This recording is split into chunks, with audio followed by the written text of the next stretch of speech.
Good morning, students. Hope all of you are safe and you have enjoyed your holidays and you have utilized your time also. And now I think you are feeling very energetic after the break. So come back for studies. So beta, before this break, we were studying chapter 2 of history, and name of the chapter is Socialism in Europe and the Russian Revolution. Almost that reading part we have done earlier, but now today this will be a revision lecture, so that from tomorrow we will start its question answer beta. What we read in this chapter beta, the first topic was liberals, radicals and conservatives. So there were three types of societies in Russia: liberals, radicals and conservatives. After that, the next topic that we read, it was industrial society and social change. That uh, how the industrialization came into existence in Russia, how the factory set up, and here how the workers they got their jobs. So after that, the next topic that we have read, it was the coming of socialism to Europe. Now what do we mean by socialism? Beta, equal distribution of resources. So this is called socialism, and how it came to Europe, this socialism. And the very famous socialists were Karl Marx and Friedrich Engels. So all these topic we discussed in previous lecture, and the next the very important topic was the Russian Revolution. Beta, how this Russian Revolution started? Beta, as we the previous topic I discussed that industrialization. Beta, when so many industries were set up, so then the working conditions were very poor in those industries, and workers they are to work for 10 to 12 hours, and they were getting very least wages. That is why these revolution took place. So these workers they protested against the long hours of work and reduced wages. So this was the beginning of the Russian Revolution. Now uh, the next topic was socialism in Russia, because in Russia some political parties they thought that Russian peasants they should be honor of the land, not the aristocrat, because those Russian peasants they were working on the land, so they will be the honor of that land.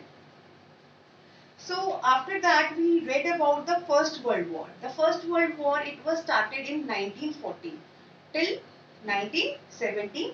So what was the impact of this First World War on Russian Empire? So this we read, and during this First World War, beta, in the beginning of the First World War, it was very positive for the Russian people. But as this First World War continues, there was a very much shortage of resources. So that is why there was very bad impact on the Russian economy. After that, the next topic that we read, it was the February Revolution in Petrograd. Because this Petrograd, because it was divided in two parts along with the river Neva, right bank and left bank. And on the left bank, there were the fashionable areas. Means there were Winter Palace, official buildings, and including the palace where the Duma met. And do you remember this Duma? This was the Parliament of Russia. And on the right side, there was the workers' quarters in different factories. So at the right bank, in one factory, lockout took place, and the workers of other factories also protested against it. So, and even women also came along with them, and that day was known as the International Women's Day. So from there the February Revolution started. And what was the impact of this February Revolution, beta? After this February Revolution, through the in industrial areas, factories committees were formed. Earlier, this formation of factory committees, it was not allowed over there. And provisional government, just it reduced the power of Bolshevik. So this was the impact of February Revolution.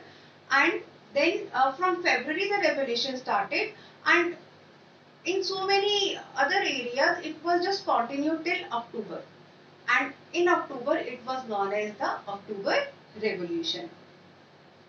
So then the next topic that we read, it was the what changed after October. With after October, now there were two type of societies at Bolshevik. But these Bolshevik, they were totally opposed to private property, and most of the industries and banks, those were nationalized, and the government took ownership and management and declared social property, and peasants, they were allowed to seize the land of the nobility. So this was the changes after the October. It means land was handed over to the peasants. And afterwards civil war started in Russia. Now what do we mean by civil war? Civil war means then when there is internal war among the civilians, that is known as the civil war. And afterward, after the death of Lenin, then Stalin, he came into rule, and he just introduced the collectivization.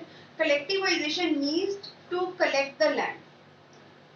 Means otherwise the land was divided in small parts. So just to increase the production, these land was collected, and this was known as the collectivization. And all these things we discussed in previous lectures. So today this was a brief description of this chapter, and today I will send the notes also, so that you will revise that notes, and tomorrow I will send the questions related to all these topics. Thank you and have a nice day.